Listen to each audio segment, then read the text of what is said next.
Barasiif gamte kan abbaa kee ajjeese wajjin nyaadhu, barasiif darbe gumaa saree keetii baasi. Harka dhiqatan garaan fudhata, dhugaa dubbatan Waaqni jaalata. Ijjannoo yoo tolan darbatanii haleelu.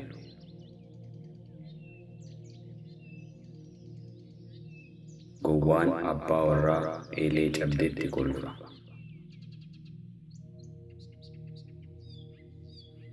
Arrabni ofii gaaddisa ooltee abbaa aduu oolchiti.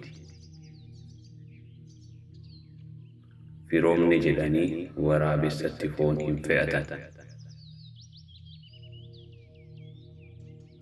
Rigaan eelee hin addeessu. Isa ilkaan hin qabneef Waaqatu alanfataaf. Nama beekaa du'e osoo dhaga'u owwaalu. Dugda hin dhungatan, hunda hin dubbatan.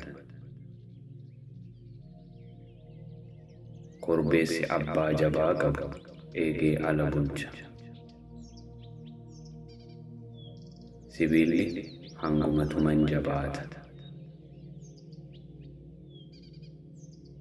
Sossobbiin madaa hin fayyisu. Harree amma jiifattu fe'achuu mannaa ofiin baachuu wayya.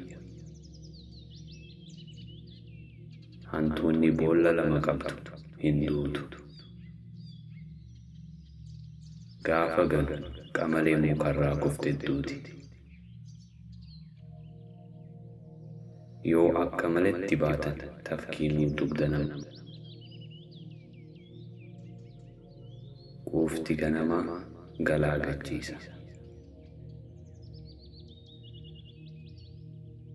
Re'een yeroo maraa mar'attu baay'ee hin nyaattu. Bineensi fiigu bineensa ciisu kaasa. Akka durii fi harka duritti hin afan.